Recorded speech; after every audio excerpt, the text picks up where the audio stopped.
Welcome everyone to today's webinar. I'm Dr. Mainul Hussain, Assistant Professor, Department of Tripoli, University of Dhaka. আজকে আমাদের সাথে আছেন doctor Ryan Khan, Assistant Professor, East West University, Dhaka. And Dr. Ryan Khan will be talking about soiling on solar farms and when should we clean the panels. Okay. So before we start, let me introduce the speaker. So Dr. Ryan Khan completed his BSc from the Department of Tripoli in Kuwait in 2009, and then he served as a lecturer in the same department for one semester. And after completing his PhD from Purdue University, USA in 2016, he worked as a postdoctoral research associate in Alom Keed Group in Purdue. He has been working in East West University as an assistant professor since 2018. And Dr. Khan's recent work and interest include bifacial solar farm design through numerical model and experiments, solar panel, soiling analysis, agrophotovoltaics, floating photovoltaics, electronic biosensors, and paper-based biosensors. His recent work got highlighted in various media outlets, including the work on bifacial panels in Nature Energy, bifacial tandem thermodynamic limits featured in Purdue News and Science Daily, and work on solar panel soiling featured in the PV magazine. So it's an honor to have Dr. Ryan Khan with us today, and I really hope the students will be greatly benefited from this talk.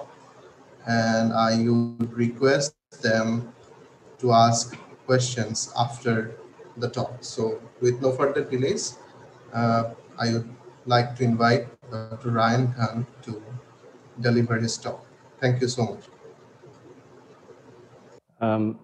Thank you so much for the introduction. In any case, যদি মাঝখানে শুনতে অসুবিধা হয়, please interrupt me, কারণ তা না হলে আমি দেখা যাবে যে বলতে থাকবো কিন্তু কেউ শুনতে পাবে না আর কি। So that's one of the difficulties in online seminars. Again, আমি Dr. Mohammad Ryan Khan, Assistant Professor in East West University. আজকে আমাদের টকটা মেইনলি পিভি সয়েলিং নিয়ে, যে প্যানেলে যে ডাস্ট পড়ে সেক্ষেত্রে আমাদের ক্লিন কত ফ্রিকুয়েন্টলি করা উচিত, কেন আমরা প্রত্যেকদিন ক্লিন করব না, সেটা নিয়ে ডিসকাশন। শুরুতে যেটা করব, মেবি ফার্স্ট 10-12 মিনিটস আমাদের গ্রুপে আমরা এই সোলার এনার্জি রিলেটেড কি কি কাজ করি ওটার একটা ব্রিফ ওভারভিউ দিব, to just give you an idea যে বাংলাদেশে বসে আসলে কি কি করা সম্ভব। আর এরপরে সয়েলিং রিলেটেড ডিসকাশনটা দুইটা পার্টে, একটা হচ্ছে জেনারেল থিওরি যে কিভাবে মডেল করা যেতে পারে, আর আরেকটা লাস্টে হচ্ছে এন্ড টু এন্ড অ্যানালাইসিস, যে কোনো একটা লোকেশনে আমি ফুল ডিটেইলে অ্যানালাইসিস যদি করতে চাই তাহলে কিভাবে করা যেতে পারে। Right, so how does a solar cell work? অনেকেই হয়তো অলরেডি জানে, যখন সানলাইট এক ডিভাইসে এসে পড়ে তখন ইলেকট্রন হোল জেনারেট হয় এবং উইচ গিভস ইউ কারেন্ট। এখন শুধু ইলেকট্রনস থেকে যে কারেন্ট পাই এটা দিয়ে তো আর হবে না, পাওয়ার পেতে হলে একটা ভোল্টেজ লাগে এবং আসলে একটা ভোল্টেজও জেনারেট হয়। যদি আইভি ক্যারেক্টারিস্টিক্সটা দেখি, এটা দেখতে অনেকটা রাইট হ্যান্ড সাইডের এই আইভিটার মতোই। একটা শর্ট সার্কিট কারেন্ট আছে, একটা ওপেন সার্কিট ভোল্টেজ আছে, কিন্তু when we multiply V and I, there is a maximum power point যেখানে আমার সেলটা অথবা প্যানেলটা ম্যাক্সিমাম আউটপুট দিবে। এখন এই কারেন্টটা it depends on the Sunlight, যে আমি যদি সানলাইট কমায় দেই, সানলাইটটা যদি আমি কমায় দেই দেন এই ফুল কার্ভটা নিচে নেমে আসবে, তাই না? ব্রাইট সানলাইটে আমি বেশি কারেন্ট পাবো, লো সানলাইটে আমি কম পাবো। This is the basic idea. প্যানেলও এইভাবে কাজ করে, সেলও এইভাবে কাজ করে। এখন আসলে একটা প্যানেল বা একটা মডিউল যখন চিন্তা করি, সেখানে একটা সেল থাকে না, এখানে অনেকগুলা সেল থাকে। which all of them which are connected in series, এরপরেই আমরা একটা বেশি ভোল্টেজ পাই বা করসপন্ডিং কারেন্ট পাই। এখন এইটার একটা প্যাকেজিং দরকার। ইউজুয়ালি যেটা করা হয় এই প্যাকেজিং এর ক্ষেত্রে উপরে গ্লাস দেওয়া হয়, অবভিয়াসলি ট্রান্সপারেন্ট হতে হবে যাতে করে সানলাইট ঢুকতে পারে, এবং ব্যাক সাইডে প্লাস্টিক বা মেটাল ব্যাকশিট থাকে। এইটা হচ্ছে আমাদের ফুল প্যাকেজিং। এখন মোর রিসেন্টলি যেটা বাজারে আরো বেশি বিক্রি হচ্ছে বা কন্টিনিউয়াসলি মার্কেটটা ক্যাপচার করার ট্রাই করতেছে, সেটা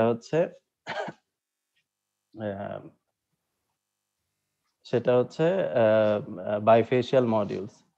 তো বাইফেশিয়াল মডিউলস এর প্রপার্টি হচ্ছে যে এইটার ব্যাকে প্লাস্টিক ব্যাকশিট থাকে না, এখানে গ্লাসই দেওয়া হয়।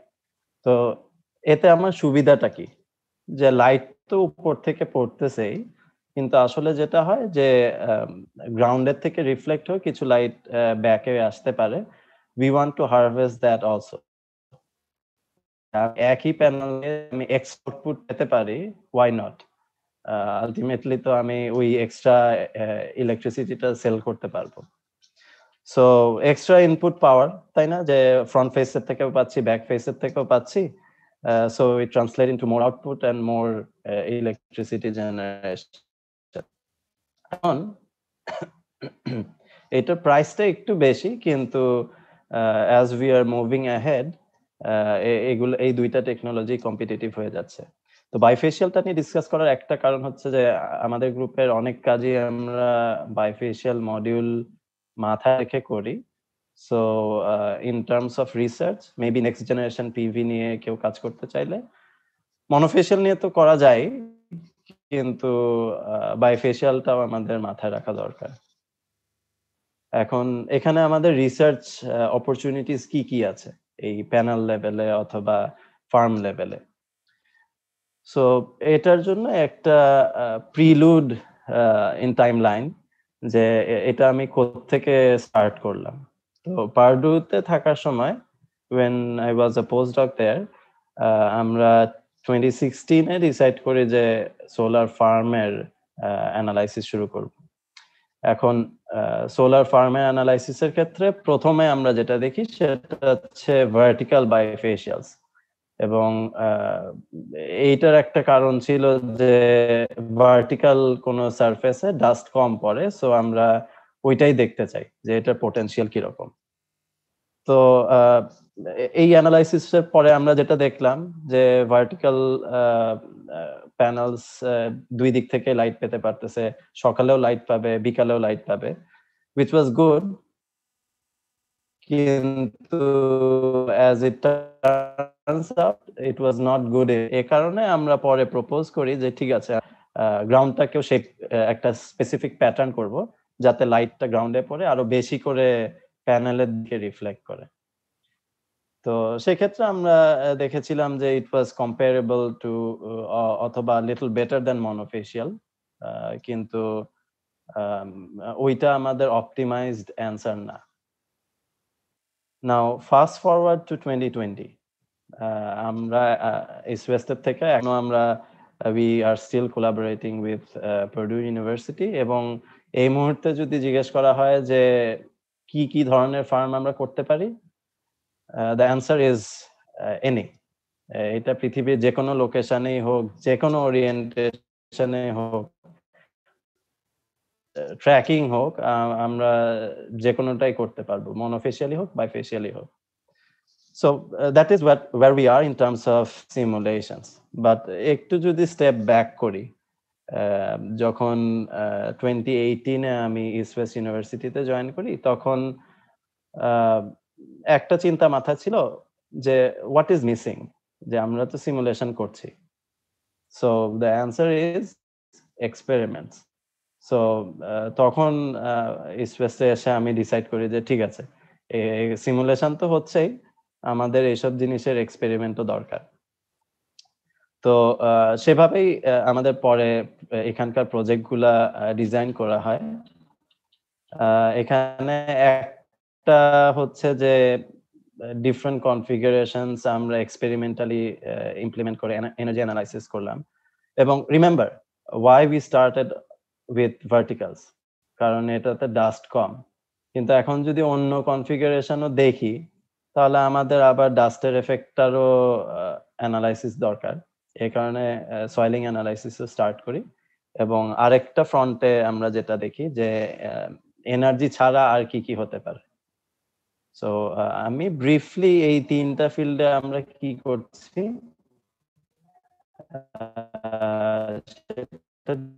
তারপর এই মেইন যে ডিসকাস সয়েলিং এন্ড ক্লিনিং সেটাতে ইন টার্মস অফ এক্সপেরিমেন্টস আমরা কি কি করছি। সো কনফিগারেশন দেখলে আমাদের টিল্টেড বাইফেশিয়াল থাকতে পারে, তাই না? Tilted towards the south, vertical structures থাকতে পারে, অথবা vertical structures with ground SCALP এটাও থাকতে পারে। কিন্তু ইন টার্মস অফ এক্সপেরিমেন্টস আমাদের এটা লেআউটটা কি হওয়া দরকার ছিল। আমাদের পিভি সেট আপ করলে তো হবে না, সেগুলোর তো রিডিং নিতে হবে। তো আমাদের একটা ডেটা লগিং সিস্টেমও ডেভেলপ করা হয়েছে, যেটা কন্টিনিউয়াসলি ক্লাউডে ডেটা পাঠায় এবং আমরা পরে ক্লাউডের থেকে লাইভ ডেটা স্ট্রিমও দেখতে পারি, বা যখন দরকার হয় ডেটা নামায় সেগুলা অ্যানালাইসিসও করতে পারি। সো হিয়ার্স সাম পিকচার্স। মানে এটা যখন বানানো হচ্ছিল হাফওয়ে থ্রু ছিল, এখন এগুলার experiments already done. South facing প্যানেলও আমরা করেছি, ভার্টিক্যাল ইস্ট ওয়েস্ট ফেসিং ও করেছি। রাইট। সো নেক্সট যেটা আমরা করি সেটা হচ্ছে সয়েলিং এন্ড ক্লিনিং অ্যানালাইসিস। প্রথমে একটু এক্সপ্লেন করি যে কেন। তো আমরা যদি লেফটের ওয়ার্ল্ড ম্যাপটা দেখি, এটা হচ্ছে যে সূর্যের আলো কোথায় বেশি। তো মাঝখানে যে ডটেড লাইন দিয়ে একটা রেঞ্জ দেখানো হচ্ছে, এটাকে সানবেল্ট বলা হয়। এখানে পোটেনশিয়াল অফ সোলার এনার্জি হচ্ছে হাইয়েস্ট, এখানে সূর্যের আলো সবচেয়ে বেশি পড়ে। আর রাইট হ্যান্ড সাইডে যে ম্যাপটা আছে সেটা হচ্ছে পৃথিবীর ডিফারেন্ট লোকেশনসে বাতাসে কি পরিমাণ ডাস্ট আছে। এখানে শুধু PM 2.5 দেখানো, কিন্তু আমরা দেখতে পাচ্ছি যে ইনফ্যাক্ট সানবেল্টের মধ্যেই ডাস্টের পরিমাণ খুব বেশি, এক্সেপ্ট ফর মেবি আমেরিকা, যে নর্থ বা সাউথ আমেরিকা যেটাই হোক, ওইদিকে ডাস্ট কম, কিন্তু বাকি সব জায়গায় ডাস্ট খুবই বেশি। জাস্ট টু ইভেন ক্ল্যারিফাই মোর, পিভি ইনস্টলেশনে এখন সবচেয়ে বেশি আগায় আছে এশিয়া বা চায়না, এবং এইসব জায়গাতেই ডাস্ট সবচেয়ে বেশি। সো আমরা যদি ইকোনমিক এফেক্ট চিন্তা করি, আমাদের অ্যাটলিস্ট ডাস্টের এফেক্ট বা সয়েলিং এর এফেক্টটা খুব কেয়ারফুলি করা দরকার। নাও বাংলাদেশের কথা যদি চিন্তা করি, আমাদের অবস্থাও খুবই খারাপ। এখানে এটা রেড হিসেবে দেখাচ্ছে, কারণ হচ্ছে আমাদের এখানে ডাস্ট খুবই বেশি। শুধু সিটি গুলাতে না, অন্যান্য যেসব রিজনে মানে গ্রিডে কানেকশনের জন্য প্যানেল বসানো হচ্ছে, ইন জেনারেল সব জায়গাতেই ডাস্ট বেশি compare to other parts of the world. So এখানে প্রবলেমটা কি? প্রবলেম হচ্ছে যে একটা ক্লিন প্যানেল যে পরিমাণ লাইট ভিতরে যেতে দেয়, একটা মানে ডাস্টি প্যানেল অবশ্যই লাইট যেতে দিবে না ভিতরে। সেক্ষেত্রে তো আমার আউটপুটটা কমে যাবে। সো আমরা তো সেটা চাই না। তো জাস্ট একটু রাফ এস্টিমেট যদি দেই, যে আমাদের এস্টিমেশন কি বলে যে বাংলাদেশের ডাস্টের কারণে কত লস হতে পারে। ইউজুয়ালি অ্যাজ আ থাম রুল কোম্পানিগুলো বলে যে আমরা 3% প্রফিট লস ধরতে পারি ইন টার্মস অফ সয়েলিং, যে সয়েলিং এর কারণে আমাদের 3% লস হতে পারে। এখন কোন কোন কোম্পানি এটাও বলবে না, তারা এই লসটাও হয়তো ধরবে না, কিন্তু এই অ্যাজাম্পশনটা আসলে কারেক্ট না। কারণ আমি যদি লেটস সে 10 ডেজ পর পর ক্লিন করি, তাহলে বাংলাদেশে হয়তো এই লসটা 10% হতে পারে। এবং এই 10% লস হওয়া মানে কি? 10% প্রফিট লস হওয়া মানে হচ্ছে যে আমার যদি 100 মেগাওয়াটের সিস্টেম থাকে, আমি এভরিডে আমি 1 লাখ টাকা লুজ করব ইন টার্মস অফ রেভিনিউ অথবা প্রফিট। আর বাংলাদেশে অলরেডি প্ল্যান্ড হচ্ছে যে অ্যাটলিস্ট প্ল্যান করা আছে যে 2 গিগাওয়াট পর্যন্ত।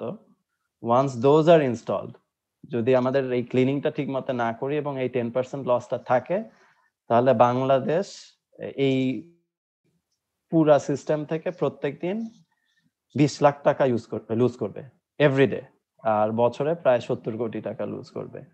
সো মানে বাংলাদেশে অবশ্যই আমাদের প্রিপেয়ার থাকা উচিত যে কতদিন পর পর ক্লিন করা উচিত, আসলে লস কত হবে, এগুলা বুঝে তারপর আমাদের সিস্টেমগুলো ইনস্টল করা উচিত। আর if we go beyond Bangladesh, পৃথিবীর অনেক জায়গাতেই এই সয়েলিং এর প্রবলেম আছে, এইটা আমাদেরকে একটু ভালো করে বোঝা দরকার। কারণ থিংক অ্যাবাউট ইট, যখন একটা সোলার সেলের এফিসিয়েন্সি আমরা 0.5% বাড়াই, it makes to the headlines যে একটা নতুন সোলার সেল আসছে যেটার এফিসিয়েন্সি 0.5% বেশি। এই 0.5% বেশির জন্য আমার রেভিনিউ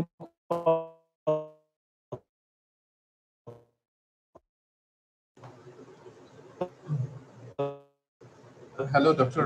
Ryan. মানে we are unable to hear you. আপনার ভয়েসটা শোনা যাচ্ছে না। আচ্ছা, এখন ঠিক আছে। মাঝখানে আচ্ছা, ঠিক আছে। হোপফুলি এখন কিছুক্ষণ ঠিক থাকবে। তো যেটা বলছিলাম যে মানে আমাদের একটু কেয়ারফুলি ডিজাইন করা দরকার যে আসলে কত লুজ করব আমরা সিস্টেমে, ঠিক আছে? তো যাতে করে আমরা প্রিপেয়ার থাকতে পারি। আচ্ছা, আমি একটু আমার ভিডিওটা অফ রাখি, মেবি তাহলে হয়তো বেটার শোনা যাবে। আচ্ছা, কিন্তু stop me if you can't hear me. আচ্ছা, তো সয়েলিংটা নিয়ে আমরা পরে আরো ডিটেইল আসি। আমাদের দেশে তো অনেক ক্রপল্যান্ডস আছে, আবার আমরা চিন্তা করছি যে অনেক এরিয়া দরকার আমাদের সোলার প্যানেলগুলো বসানোর জন্য। Should we put the solar panels on these croplands? যে আমাদের রাইস ফিল্ড যেগুলো আছে সেখানে কি আমাদের বসানো উচিত কিনা? The answer is maybe. কিন্তু আমরা ইউজুয়ালি যে ডেনসিটিতে প্যানেল বসাই সেই ডেনসিটিতে এত কাছে না, কারণ তখন শ্যাডো পড়ে আমাদের ক্রপ নষ্ট হয়ে যেতে পারে। সো আমরা হয়তো আরো লেস ডেন্স অবস্থায় বসাতে চাই, কিন্তু কারেক্ট অ্যান্সারটা কি, যে কত দূরে দূরে আমাদের বসানো উচিত? ঠিক আছে, তো জাস্ট একটা এস্টিমেশন যদি দেই যে লেটস সে কিছু অ্যানালাইসিস বলে যে রাইস 13% পর্যন্ত শ্যাডো টলারেট করতে পারে, আমরা ওইভাবেই প্যানেল বসালাম। বাংলাদেশে almost 59,000 square kilometre rice fields আছে। এত রাইস ফিল্ড ইউজ না করে আমরা এর শুধু 10% লেটস সে ইউজ করলাম, ঠিক আছে? অর্থাৎ let's say about 6,000 square kilometre use করলাম। এবং তা যদি আমরা করতে পারি, তাহলে এই মুহূর্তে বাংলাদেশের যে ইলেকট্রিসিটি প্রোডাকশন ক্যাপাসিটি আছে আমরা সেটাকে ম্যাচ করতে পারবো। জাস্ট এই 6,000 স্কয়ার কিলোমিটার রাইসল্যান্ডে আমরা যদি প্যানেলগুলো এত দূরে দূরে বসাই তবুও হবে। আর প্রেডিকশন হচ্ছে যে লেটস যদি 20% করতে পারি, অথবা ফার্স্টে 10% তারপর 20 দিয়ে এক্সপ্যান্ড করতে পারি, হয়তো একটা সাস্টেইনেবল এনার্জি এক্সপ্যানশন প্ল্যানও করা সম্ভব। এখানে পলিসিগত অনেক ডিফিকাল্টি আছে, ক্রপল্যান্ডে বসানো উচিত কিনা, ক্রপের কত ক্ষতি হতে দিব, but this could be an interesting analysis. তো এই জিনিস আমরা অ্যানালাইজ করব কিভাবে? আমাদের পিভির যে মডেল আছে, আমরা আসলে এটা যে কোনো ওরিয়েন্টেশনে বসায় অ্যানালাইসিস করতে পারি, গ্রাউন্ডে লাইট কত পড়তেছে, প্যানেলে লাইট কত পড়তেছে, any day or any time of the year, in fact anywhere on earth. So এইটা যেহেতু আমরা করতে পারি, সেহেতু আমরা পিভির অ্যানালাইসিসও করতে পারবো, গ্রাউন্ডে কত লাইট পড়তেছে সেটাও করতে পারবো। এবং there is a series of papers that we had to write to come to this stage. Just as an example, এখানে জাস্ট দেখানো হচ্ছে যে দুইটা ডিফারেন্ট ওরিয়েন্টেশনে আমার গ্রাউন্ডে লাইট প্যাটার্নটা কিভাবে চেঞ্জ হবে থ্রু আউট দ্য ডে। যেমন সাউথ ফেসিং প্যানেলে একটা কনস্ট্যান্ট শ্যাডো থাকে, আর ইস্ট ওয়েস্ট ফেসিং প্যানেলে শ্যাডোটা কন্টিনিউয়াসলি মুভ করতে থাকে। সো এইটার উপর বেস করে আমরা এই অ্যাগ্রো ফটোভোলটাইক্স এর অ্যানালাইসিস করছি। So these are the three major topics যেগুলা আমরা আমাদের গ্রুপে ফোকাস করি। এগুলাতে আমাদের সাথে কোলাবোরেটর হিসেবে আছে পার্ডু ইউনিভার্সিটি, বুয়েটের গ্লাস এন্ড সিরামিক্স, আর ইউআইউর ইলেকট্রিক্যাল আর computer science. Now going back to our main topic, soiling on solar panels. এখানে আমরা কি কি দেখতে পারি? একটা হচ্ছে জেনারেল সয়েলিং অ্যানালাইসিস বা গ্লোবাল পিকচার, যে পৃথিবীতে কোথায় কি অবস্থা। আর আরেকটা হচ্ছে যে আমি যদি লোকেশন স্পেসিফিক অ্যানালাইসিস করতে চাই, তাহলে এন্ড টু এন্ড মডেলিংটা আমার কিরকম হওয়া উচিত, আর সেক্ষেত্রে আমরা কি প্রেডিক্ট করতে পারবো। So let's start with the first one, যে আমাদের জেনারেল সয়েলিং অ্যানালাইসিস কিভাবে করব।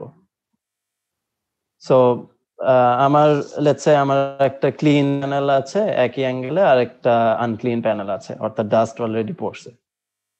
এখন আনক্লিন প্যানেলটা কি দেখবে? আনক্লিন প্যানেল ফার্স্টেই দেখবে ডাস্ট, এবং ডাস্টটা আমার লাইট ব্লক করতেছে। সো লাইট ব্লক করলে আমার আউটপুট কমে যাবে, which is bad. এখন এটা কিভাবে কমবে? এটার একটা এম্পিরিক্যাল মডেল আছে, এটা এক্সপোনেনশিয়ালি ডিকে করে টাইমের সাথে। এখানে আলফা যেটা, অথবা অনেক ক্ষেত্রে এ লেখা হয়, সেটা হচ্ছে আমার সয়েলিং রেট, যে কি রেটে আমার আউটপুটটা কমতেছে।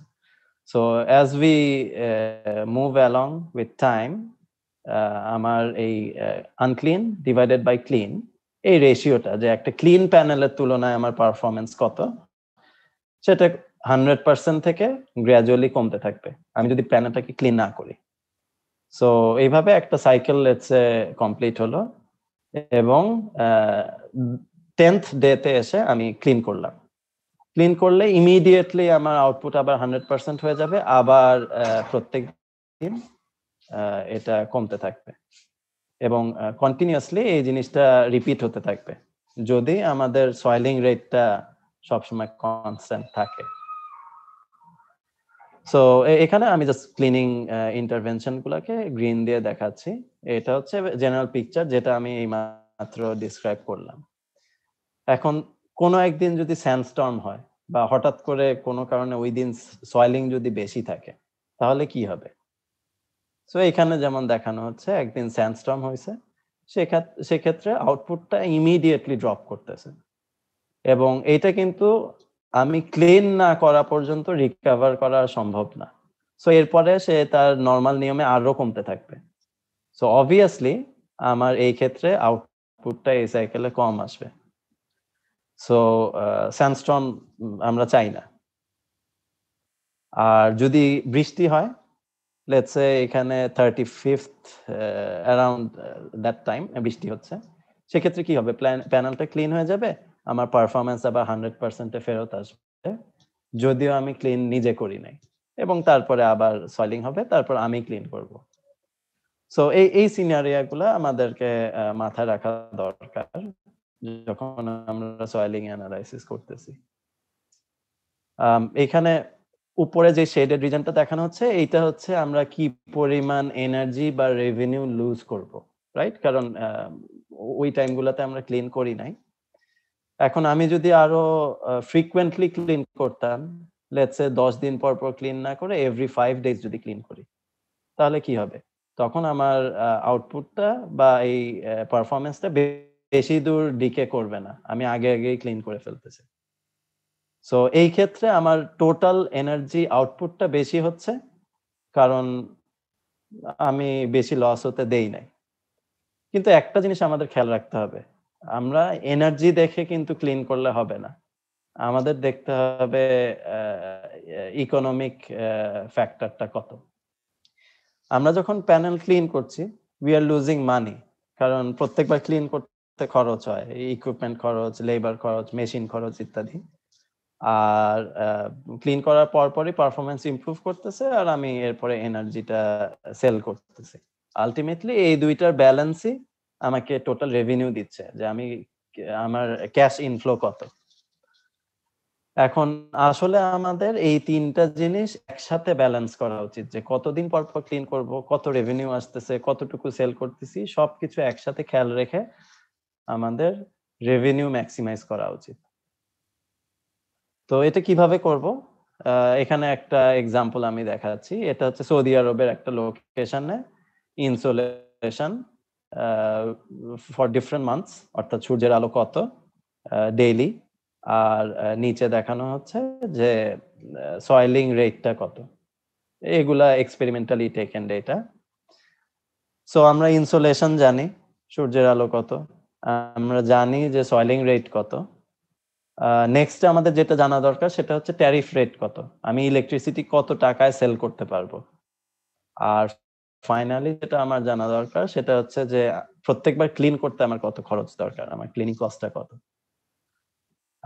এইটা দিয়ে আমরা ইভেনচুয়ালি যেটা করতে চাই সেটা হচ্ছে যে আমরা রেভিনিউটাকে ম্যাক্সিমাইজ করতে চাই। তো আমি এখানে রেভিনিউটাকে নর্মালাইজ করে নিচ্ছি, যে অ্যাকচুয়াল যে রেভিনিউ সেটা আমি ডিভাইড করছি যে ক্লিন ফার্ম, যে যদি সয়েলিং কোনোদিন না থাকতো তাহলে কত রেভিনিউ থাকতো, অর্থাৎ আমার রেটেড রেভিনিউ কত সেটার রেসপেক্টে নর্মালাইজ করছি। সো এই নর্মালাইজ রেভিনিউটা it can go up to 1, কিন্তু সবসময় আসলে উই এক্সপেক্ট যে এটা 1 এর চেয়ে কম থাকবে। এখন যদি সয়েলিং হয় তাহলে কি হচ্ছে, আমি দেখতেছি যে আমি প্রত্যেকদিন ক্লিন করলে আমার খরচ অনেক বেশি, সো ওভারঅল রেভিনিউ কম। অনেকদিন পর পর যদি আমি ক্লিন করি আমার আউটপুট কমে যাবে, সেক্ষেত্রেও আমার ওভারঅল রেভিনিউ কম। মাঝখানে একটা অপটিমাম আছে, let's say after every 7-8 days আমার ক্লিন করলে রেভিনিউ ম্যাক্সিমাইজড হবে। কিন্তু এখানে ইম্পর্টেন্ট জিনিস হচ্ছে যে অপটিমাইজ করার পরেও we still lose 2% of our revenue, মানে আমি অপটিমালি ক্লিন করলেও আমি 100% রেভিনিউ পাবো না। এখন যদি বৃষ্টি হয়, থিংস গেট বেটার, তাই না? কারণ বৃষ্টির কারণে নিজে নিজে ক্লিন হয়ে যাচ্ছে। আর রুমা যেহেতু সৌদি আরবে, এখানে স্যান্ডস্টর্ম হয়, এবং স্যান্ডস্টর্ম উইল মেক থিংস ইভেন ওয়ার্স। এবং রেইন যত না হেল্প করে, স্যান্ডস্টর্ম তার চেয়ে আমাদের অবস্থা আরো খারাপ করে দেয়। সো এখানে রেভিনিউ, অপটিমাম রেভিনিউ আরো কয়েক পার্সেন্ট কমে যাচ্ছে, সেন্সিটিভিটি খারাপ হয়ে যাচ্ছে, যে আমি যদি 5 দিনের জায়গায় 10 দিন পরে ক্লিন করি, খুব তাড়াতাড়ি আমার রেভিনিউ ফল করে। সো যেসব জায়গায় আনপ্রেডিক্টেবল সয়েলিং রেট আছে, সেসব জায়গায় এই স্যান্ডস্টর্মের মতো এফেক্ট গুলো আসে। সো এখানে আমাদেরকে খুব কেয়ারফুলি অপটিমালি ক্লিন করতে হবে। সো আনপ্রেডিক্টেবল সয়েলিং হলেই আমাদের ড্রাস্টিক্যালি রেভিনিউটা কমে যেতে পারে। নাও এই অ্যানালাইসিসটা তো আমরা পুরো পৃথিবীর জন্য করতে পারি। অ্যাজ ইউ রিমেম্বার, আমাদের সূর্যের আলো কি পরিমাণ আছে সেটা জানা দরকার। এইটা হচ্ছে ওয়ার্ল্ড ম্যাপ অফ ইনসোলেশন, পৃথিবীর কোথায় সানলাইট কত। নেক্সট আমাদের দরকার সয়েলিং রেট কত। এখানে যেমন আমরা দেখতে পাচ্ছি যে চায়নার কিছু কিছু জায়গায় খুবই হাই সয়েলিং রেট, আবার মিডল ইস্টের কিছু জায়গায় খুবই হাই সয়েলিং রেট। আমেরিকার, নর্থ আমেরিকা বা সাউথ আমেরিকাতে সয়েলিং রেট কম। আফ্রিকার কিছু কিছু জায়গায় মিডিয়াম সয়েলিং রেট আছে, আর বাংলাদেশেও বা ইন্ডিয়ার এদিকেও সয়েলিং রেটটা মিডিয়াম। তো এই ম্যাপটা আসলে আমাদের করা হচ্ছে পৃথিবীর ডিফারেন্ট এক্সপেরিমেন্টস কালেক্ট করে। Almost we collected data from 132 locations, তারপর সেখান থেকে ইন্টারপোলেট বা এক্সট্রাপোলেট করে করা। So you would have to take it with a grain of salt, কারণ এই ইন্টারপোলেশনটা যদি আরো বিভিন্ন জায়গায় এক্সপেরিমেন্ট করা হয় সেখানে ম্যাচ নাও করতে পারে, কিন্তু এটা আমাদের জিরোথ অর্ডার এস্টিমেশনে হেল্প করে। রাইট। সো এরপরে আমরা যদি ট্যারিফ রেটটা জানি, ক্লিনিং কস্ট একটা ধরে নেই, একটা স্ট্যান্ডার্ড ক্লিনিং কস্ট, তাহলে আমরা প্রথমে যেটা বের করতে পারি সেটা হচ্ছে যে অপটিমাম ক্লিনিং সাইকেল কি হবে। তো এখানে ডার্ক যে কালার গুলা সেটা বোঝাচ্ছে যে ক্লিনিং সাইকেল অনেক কম। ফর এক্সাম্পল চায়নাতে, ইন্ডিয়াতে, বাংলাদেশে, মিডল ইস্টে দেখাচ্ছে যে cleaning cycle almost 5 to 7 days। তার মানে এক সপ্তাহের আগেই আমাদেরকে অবশ্যই ক্লিন করতে হবে যদি আমরা অপটিমাম রেভিনিউ চাই। আমেরিকার কিছু কিছু জায়গায় এটা অনেক বেশি, বা অস্ট্রেলিয়াতে অনেক বেশি ক্লিনিং সাইকেলটা, কারণ এখানে আসলে সয়েলিং রেটটা কম। সো এখানে এই চায়নারও কিছু কিছু জায়গায় দেখা যাচ্ছে যে ইয়েটা কম, সয়েলিং রেট কম থাকার কারণে ক্লিনিং সাইকেলটা বেশি, যে অনেকদিন পরে ক্লিন করলেও হবে। ফাইনালি আমরা যেটা দেখতে চাই সেটা হচ্ছে যে আমাদের রেভিনিউ এর কি অবস্থা। তো এখানে রেভিনিউ দেখলে ডিপার কালার বোঝাচ্ছে যে রেভিনিউ অপটিমালি ক্লিন করলেও আমাদের revenue com. For example Bangladesh, ইন্ডিয়াতে, বা এশিয়ার অনেক জায়গাতে, চায়নার বিভিন্ন জায়গাতে, মিডল ইস্টে, আফ্রিকার কিছু জায়গাতে এই ডার্ক কালার গুলা যেটা বলতেছে যে এইখানে আসলে অপটিমালি ক্লিন করলেও আমরা ওভার 5% লুজ করতে পারি। এবং রিমেম্বার, পৃথিবীর খুব বড় অ্যামাউন্ট অফ ইনস্টলেশন কিন্তু এসব জায়গাতেই আছে। সো ওভারঅল যদি আমরা ওয়ার্ল্ড ইকোনমি চিন্তা করি, বা এই অ্যাটলিস্ট মানে পিভি সাইডের ইকোনমি চিন্তা করি, অপটিমালি ক্লিন যদি না করি আমরা 5% এর বেশিও রেভিনিউ লুজ করতে থাকবো। আমি যদি প্রত্যেকদিন ক্লিন করি তাহলেও অনেক লুজ করব, অনেকদিন পরে ক্লিন করলেও লুজ করব। সো এসব ব্যাপারে আমাদের খুব কেয়ারফুল থাকতে হবে। এখন অবভিয়াসলি দেখা যাচ্ছে যে ব্রাইটার পার্টস গুলাতে রেভিনিউ বেটার, যে ওইখানে হয়তো আমরা 1% বা 2% লুজ করব, এর চেয়ে বেশি লুজ করব না। এবং এই অ্যান্সারটা আসছে by combining the data from sunlight, soiling rate, tariff rate আর ক্লিনিং কস্ট, এই চারটা জিনিস মিলে এই অ্যান্সারটা আসছে।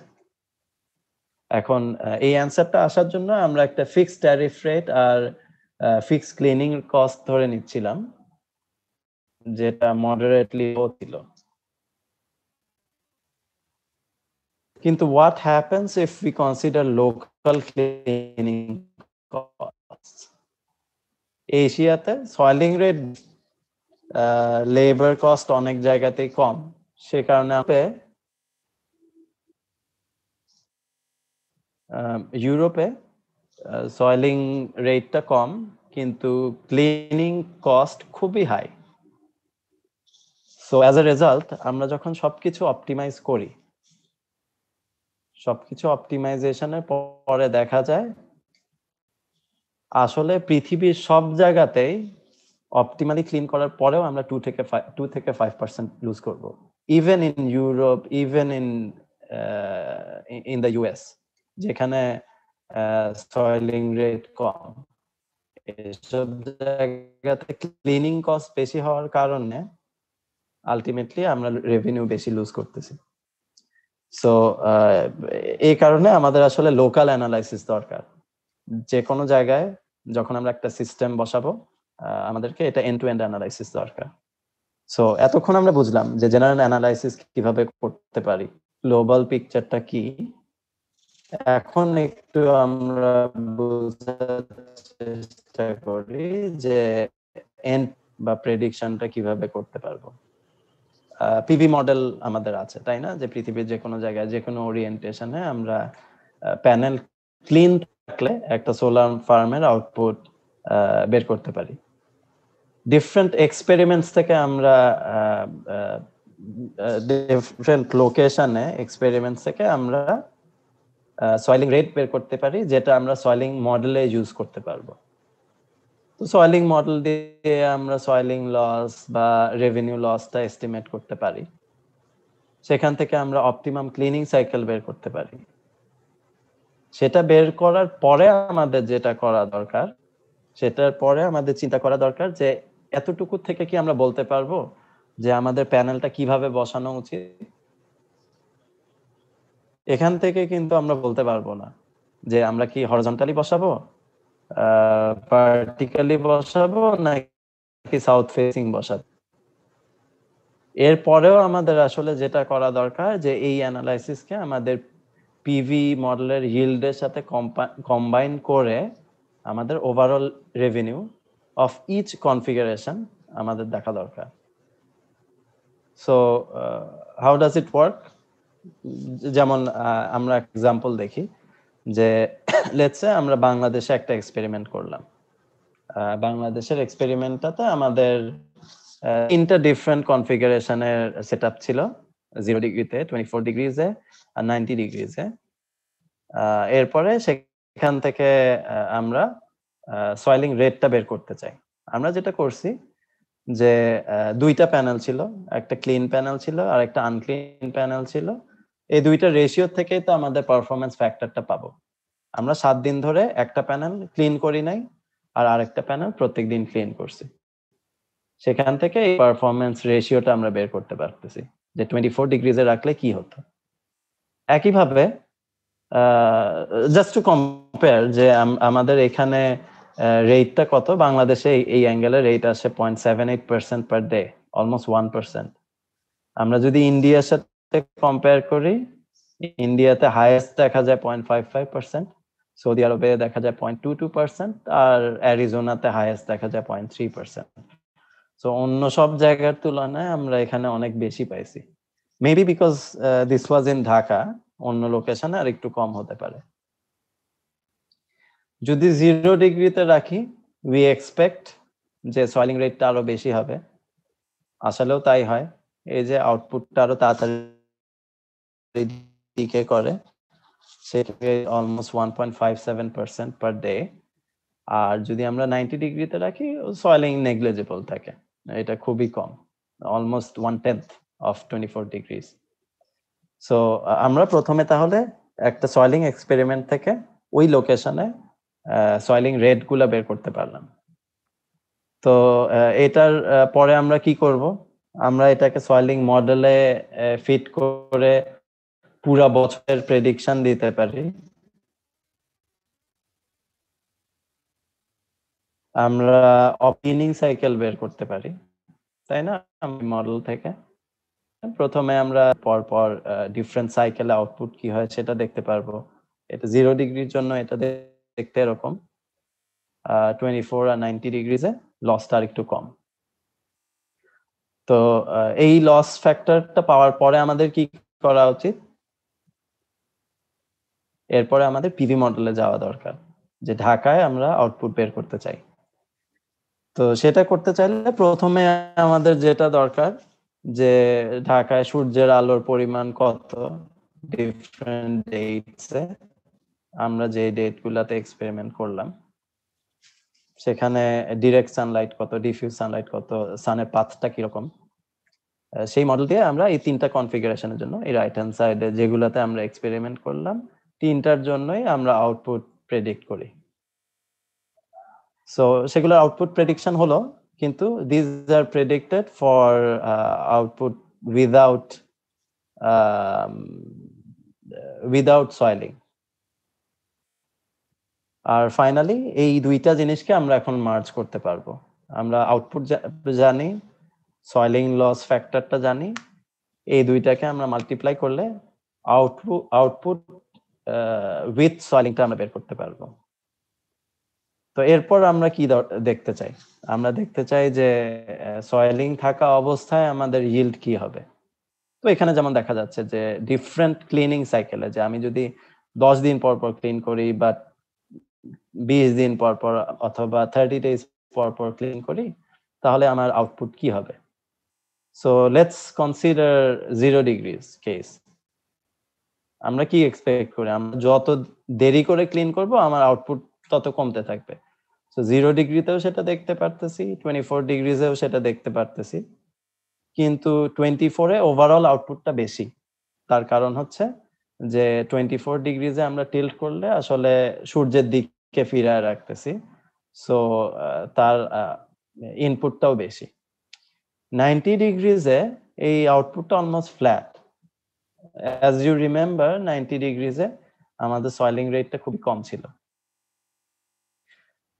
সো এইটা হচ্ছে আমার মনোফেশিয়াল 0 ডিগ্রি, তারপর 24 ডিগ্রিজ আর 90 ডিগ্রিজ। এবং এটা দেখে বোঝা যাচ্ছে যে আমি যদি 20 ডেজের আগে ক্লিন করতে পারি, তাহলে আমার 24 ডিগ্রিজে প্যানেলটা রাখা উচিত। যদি এমন অবস্থা হয় যে আমি 20 ডেজের আগে ক্লিন করতে পারবো না, সেক্ষেত্রে আমার আসলে সেট আপ করা উচিত ভার্টিক্যালি। সেক্ষেত্রে আমার ভার্টিক্যাল প্যানেলগুলাই বাইফেশিয়ালগুলা আউটপুট বেশি দিবে। কিন্তু আসলে আমাদের ইকোনমিক্সটা দেখা দরকার। এইটা আসলে আমাদের ফাইনাল অ্যান্সার না। আমি yield বেশি হলেই যে আমার রেভিনিউ বেশি হবে এমন কোনো কথা নাই।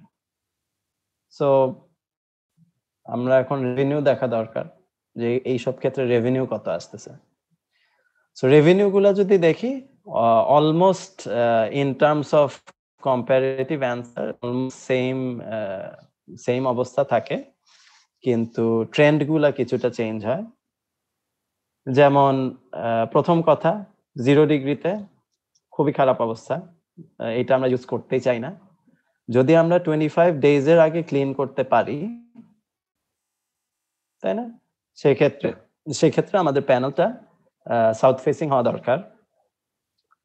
যদি আমরা জানি যে আমাদের এমন জায়গায় প্যানেল বসাচ্ছি যেখানে 25 ডেজের আগে আমি ক্লিন করতে পারবো না, সেক্ষেত্রে আমাদের আসলে ভার্টিক্যালি বসানো উচিত।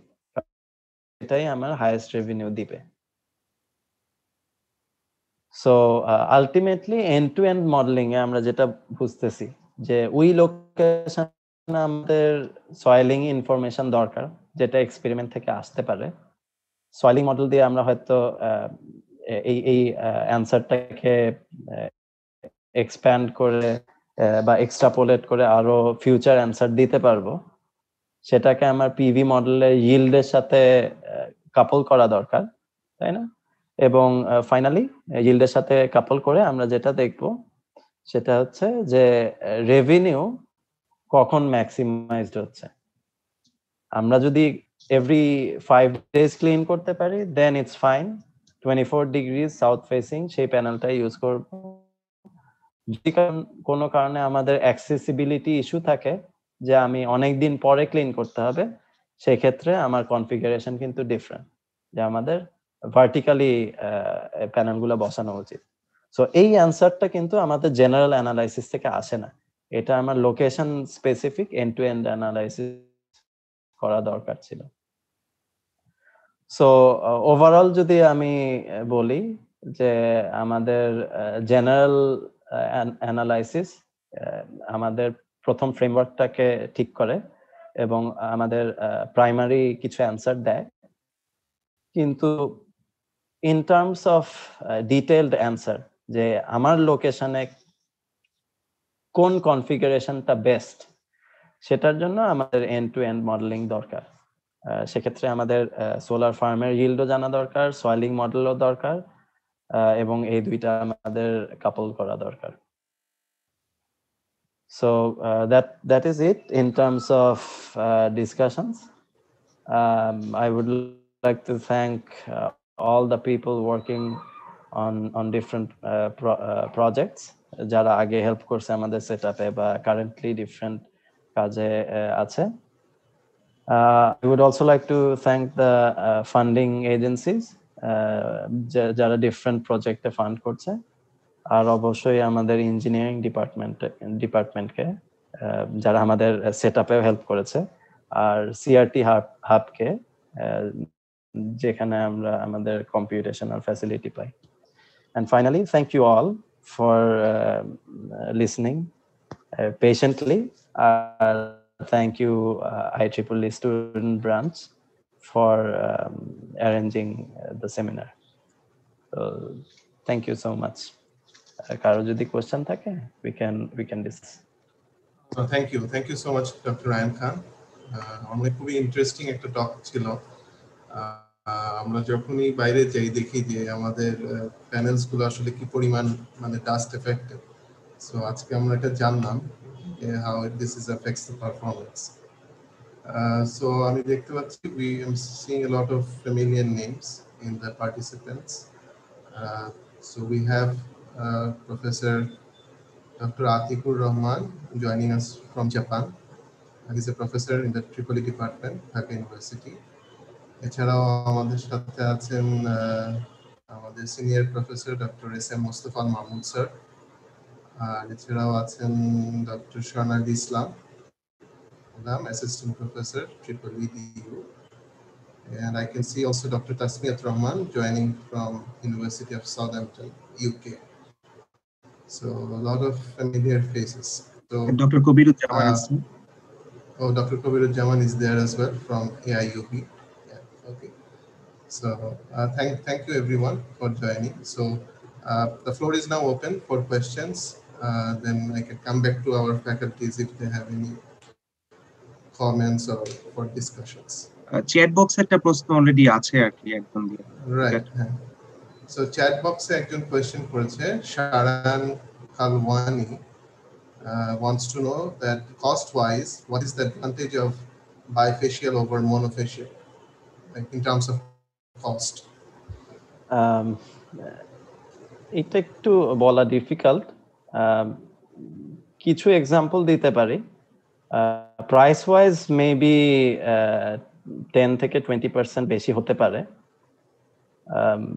কিন্তু মেবি আমি একটা ইউএস ইনস্টলারকে কোট করি যে সে কি বলছে, সে বলছে যে এখন যে অবস্থা, যেহেতু বাইফেশিয়াল একটা ফার্ম করলে এটা yield একটু বেশি দিবে, সবকিছু কনসিডার করার পরে যে সাবসিডি যা আসবে, গভর্নমেন্টের থেকে সাপোর্ট যা আসবে, সবকিছু কনসিডার করার পরে মানে তার জন্য ইনস্টল করার জন্য মনোফেশিয়াল ফার্ম আর বাইফেশিয়াল ফার্ম সেম। কিন্তু মেবি বাংলাদেশে এখনো ডিফারেন্ট হবে, কারণ বাইফেশিয়ালের প্রাইস একটু বেশি, বা বাংলাদেশে হয়তো অতটা বাইফেশিয়াল প্যানেল আনা হয় না, কিন্তু there is a shift, কারণ 2020-তে যেই বড় বড় প্রজেক্টগুলো প্রপোজ হয়েছে মিডল ইস্টে, যে হান্ড্রেডস অফ মেগাওয়াটস অথবা চিলিতে, সেগুলো কিন্তু সবই বাইফেশিয়াল ফার্ম, মানে কেউই এখন আর মনোফেশিয়ালে যাচ্ছে না। Maybe part of it because future proofing, যে আলটিমেটলি আমরা একই এরিয়াতে বেশি চাচ্ছি। কস্ট ওয়াইজ কিছু কিছু জায়গায় এখনো বেশি, কিন্তু এইটা এক্স্যাক্টলি বলা ডিফিকাল্ট। একটা প্যানেল চিন্তা করলে ইয়েস ইয়েটা বেশি, প্রাইসটা বেশি, কিন্তু বাংলাদেশের জন্য কি হবে এটা আমি এখন বলতে পারবো না, কারণ শুধু এখানে প্যানেল না, এখানে সাপোর্ট কিরকম পাওয়া যাবে, তারপরে ফিক্সচার, মানে প্যানেলের ফিক্সচার গুলা কত ইজিলি পাওয়া যাবে, এগুলোর উপর সবকিছু ডিপেন্ড করে। কিন্তু অনেক জায়গাতে এখন অলমোস্ট কাছাকাছি চলে আসছে, মানে ফার্মে বসানো পর্যন্ত চিন্তা করলে। আমি একটু স্লাইটলি ইনপুট দিতে পারি যদি আমাকে মৌলভী সাহেব পারমিশন দেন। আমি প্রফেসর রেজওয়ান খান, ইউনাইটেড ইন্টারন্যাশনাল ইউনিভার্সিটি থেকে বলছি। ছোট্ট একটা কমেন্ট করি, সেটা হচ্ছে আমি রিসেন্টলি বাইফেশিয়াল প্যানেলের প্রাইস দেখছিলাম, আর দ্য প্রাইসের ডিফারেন্স জাস্ট 5% এর কাছাকাছি। It's not very expensive really. তবে ওই রায়ান যেটা বললো ওটাতে ইস্যু আছে যে হাউ টু ম্যাচ, কারণ ফ্রেমগুলো কেমন হবে, এইসব কন্ডিশনগুলো আছে। বাট প্যানেলের প্রাইস এখন এত কমে আসছে, 5% মতো তফাৎ। Thank you, sir. Okay, so আমাদের চ্যাট বক্সে আরেকটা কোয়েশ্চেন আসছে। This is from Kaushik Kumar, master student, EEE DU. What he is asking is, what are the mechanisms associated with cleaning these panels? Is there any probability associated with the efficiency of cleaning the panel? Are they considered in calculating the operating point of optimum cleaning time? ভালো question. আমরা আমরা at least আমাদের অ্যানালাইসিসে যেটা করি যে আমরা cleaning কস্টটাকে ধরে নেই যে ক্লিনিং কস্টের মধ্যে মেশিন ক্লিন করলে সেটা প্রাইসটা আছে। কিছু কিছু পেপারে আমরা যেটা দেখছি যে ওরা বলে যে manual cleaning is cheaper. Not sure why. যেই পেপারগুলোতে দেখেছি ওগুলা ছিল মিডল ইস্টে, সেক্ষেত্রে হয়তো লেবার কস্ট কম হওয়ার কারণে সেটা হতে পারে। বাংলাদেশেও প্রবাবলি সেটা ট্রু, কিন্তু মেশিন ক্লিনিংটা অত ওয়াইডলি ইউজড না। এখানে আরো কমপ্লেক্সিটি আছে যে মানে মেশিন ক্লিনিং এর ক্ষেত্রে সেটা প্যানেলকে ড্যামেজ করে কিনা, যে পানি ইউজ না করে ড্রাই ক্লিনিং করলে প্যানেলে স্ক্র্যাচ হতে পারে, বা আসলে মেশিনটা কতদিন টিকবে, ওইটার রিলায়েবিলিটি কিরকম। সো আমরা এই জন্য আমাদের অ্যানালাইসিসকে সিম্পলিফাই করার জন্য ধরে নেই যে ক্লিনিং কস্ট যেটা ইট ইনক্লুডস এভরিথিং, এবং আমরা ট্রাই করি যে ফোকাস করতে যে ম্যানুয়াল ক্লিনিংটাই ধরতে, কারণ বেশিরভাগই এখনো বলে যে ম্যানুয়াল ক্লিনিংটাই চিপার। কিন্তু ওভার দ্য ইয়ার্স যখন এই টেকনোলজিটা ম্যাচিওর করবে হয়তো মেশিন ক্লিনিংটা চিপার হয়ে আসবে, কারণ যদি এটা ওয়াইডলি অ্যাভেলেবল না হয়, মাত্র কয়েকটা কোম্পানি যদি এটা বানায়, এটা তো রিপ্লেস করাও ডিফিকাল্ট। সো আমার অ্যান্সার হচ্ছে যে হ্যাঁ, মানে যদি অ্যানালাইসিসের কথা জিজ্ঞেস করা হয়, আমরা ওই ক্লিনিং কস্টের যে একটা প্যারামিটার ইউজ করি, উই অ্যাজিউম যে ওইটার মধ্যে অলরেডি আমরা সেটা ধরে নিচ্ছি।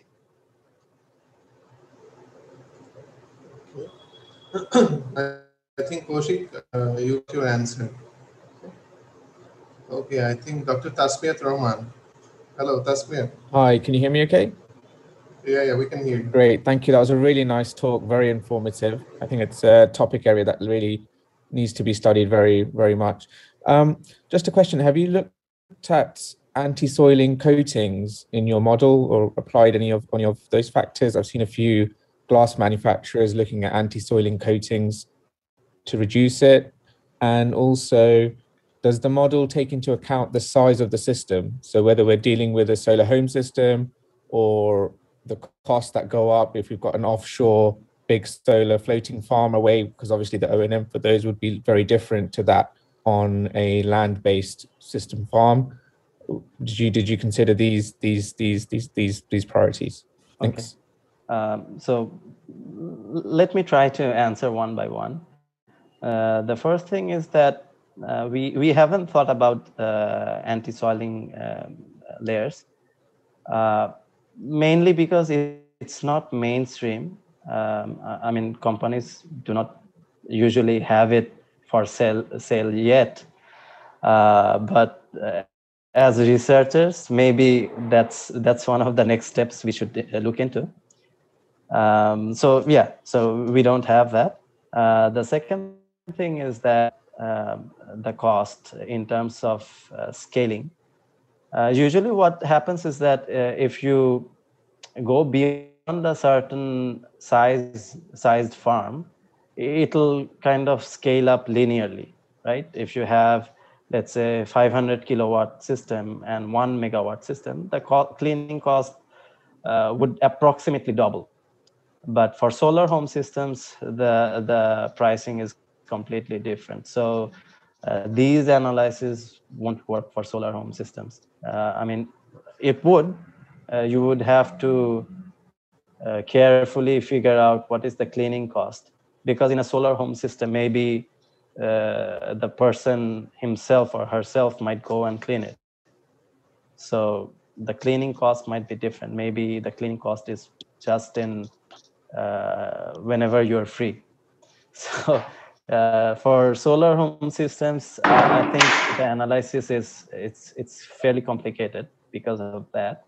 But for a large system where your goal is to sell electricity or produce electricity for your own industry, then it's much easier and simpler. And that's what we did.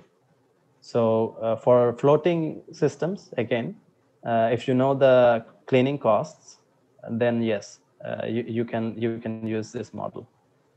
Yeah, but for solar homes or smaller systems, this is probably not the right model to use.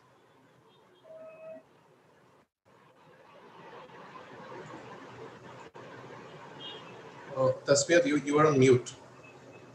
All right. No, I was just saying thanks for that was a Sure, yeah, thanks for answering my question.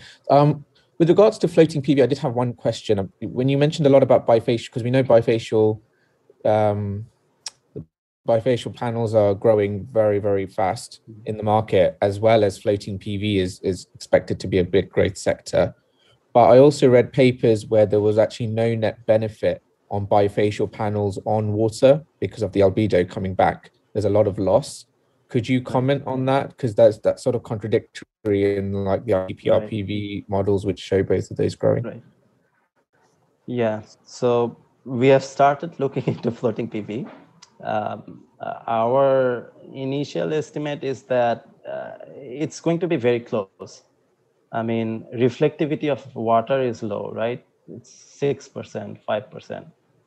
And what really happens is in that case is that you really don't get much reflection.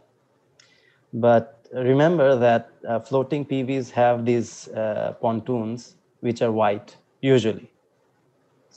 So if you don't have a lot of exposed water, if it's mostly pontoons and on top of that you have your panels, then there is a high chance that bifacial is going to help.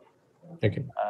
But there are experiments which show that the bifacial gains are not high, mainly because the pontoons are different. They have their own design of pontoons. Those might not be commercial, and they have high exposure to water. So I would guess that's mainly the case.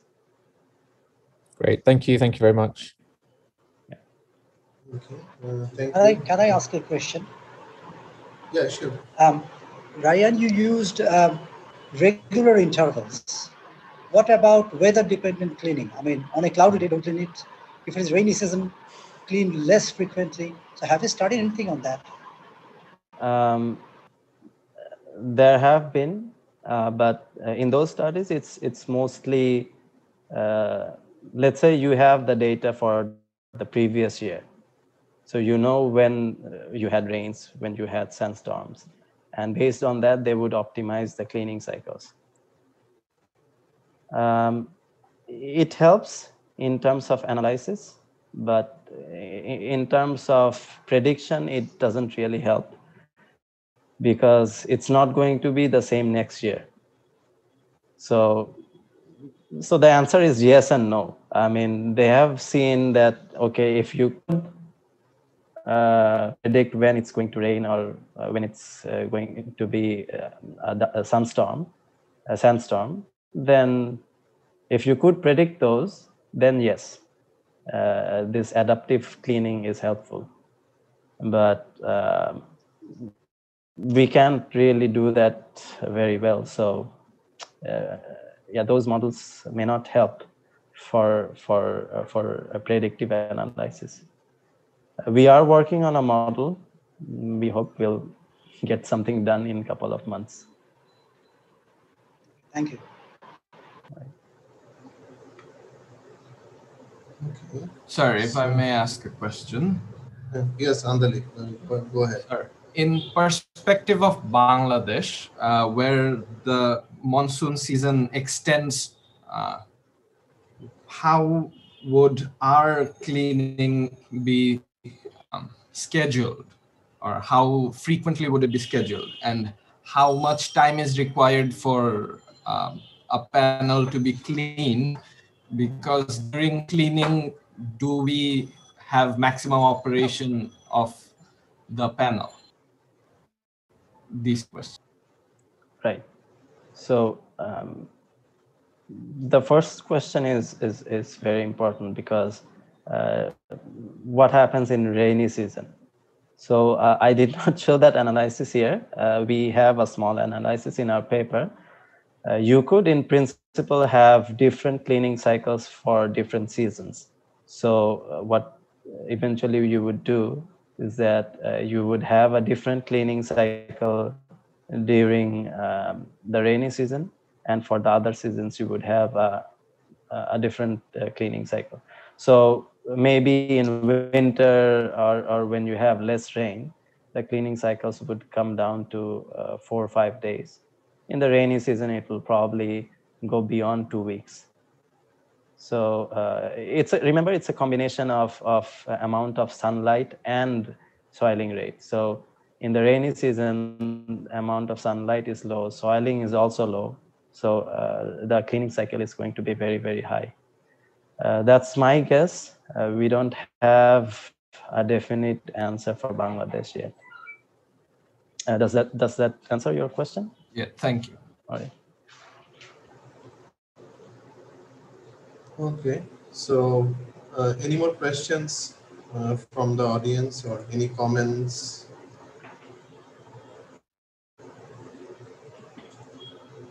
No. Okay, that's me. Yeah. Sorry, just one last one. Is there any advantage? Maybe this is a silly question, but is there any advantage to in terms of the cooling side of the panels as well, if you were to use water as a mechanism for cleaning in regular intervals? Would that help with the in hot desert countries? We analyzed that, but my guess is it may not help because you're using water only during cleaning. So rest of the time it's not being cooled. So it will immediately, the temperature is going to go up to its normal temperature. Yeah, there's no overall benefit. Yeah. Great, thanks. All right. Okay, so any more questions or any comments? Okay, so if not, then I have a question. Sure. Okay. So for the modeling part, right? I mean, are you doing analytical modeling or are you using any commercial platform to do this? No, these are all done in MATLAB. These are all done in MATLAB. Yeah. Okay. So the farm model, it took us several years to do, but yeah, we started from scratch. So a follow-up question, Shetal, like for the students, right? If they want to do this kind of modeling, right? Where do they start, or how do they start? Like, everybody has access to MATLAB, right? Right. So, yeah, this code is fairly complicated. কিন্তু মানে farm না হয়ে যদি স্ট্যান্ডঅ্যালোন panel হয় at least ওইটার জন্য সেটা ইয়েতে আছে, ন্যানো হাবে মানে ফ্রিলি ইউজ করার জন্য আছে। ওই কোডটা ওইখান থেকে ডাউনলোড করা যাবে না, কিন্তু ওই সেম কোডটা আমরা স্যান্ডিয়া পিভি লিব যেটা আছে, পিভি লাইব্রেরি, সেখানে আমরা দিয়ে দিয়েছি, সেখান থেকে তো সবাই ডাউনলোড করতে পারবে। I don't remember the status, বা আমাকে একটু চেক করতে হবে যে এক্স্যাক্টলি লিঙ্কটা কোথায়। কিন্তু কেউ যদি স্টার্টিং পয়েন্ট হিসেবে স্যান্ডিয়াস মডেলও ইউজ করতে চায়, ওইখানে কিছু সাটল জিনিস ওরা মিস করে গেছে বা পরে আর ডেভেলপ করে নাই। অ্যারের মডেলও ওখানে আছে, ম্যাটল্যাব কোড সবই, সেগুলো ডাউনলোড করে এনিওয়ান ক্যান গেট স্টার্টেড। আর আমাদের এই মডিউল লেভেল সিমুলেশনটা আছে, যে অ্যারে না, জাস্ট একটা মডিউল যদি হয়, যে কোনো এলিভেশন, যে কোনো orientation for any location world over the globe, সেটা করতে পারবে। এটা একটা। আরেকটা হচ্ছে আরেকটু সিম্পলার গ্রাফিক্যাল ইন্টারফেস কেউ যদি ইউজ করতে চায়, তাহলে এনার্জি 3D ইউজ করতে পারে। সেখানেও অ্যারে করা যায়, কিন্তু বাইফেশিয়াল করা যায় না। ওখানে আমি বাইফেশিয়াল প্যানেলের অপশন পাই নাই। মেবি অন্য কেউ হয়তো খুঁজলে বেটার খুঁজতে পারবে, বাট আমি অ্যাটলিস্ট এখনো দেখি নাই যে বাইফেশিয়াল আছে কিনা ওখানে। সো মনোফেশিয়াল আছে, যে কোনো টিল্টে যে কোনো লোকেশনে করা যায়, কিন্তু বাইফেশিয়ালটা নাই। বাইফেশিয়ালের জন্য তাহলে হচ্ছে স্যান্ডিয়ার হ্যাঁ স্যান্ডিয়া লাইব্রেরি থেকে that's very good starting point. আমরা ওখান থেকে স্টার্ট করেছিলাম। আর maybe within 1 or 1.5 years we are also planning to make it open source.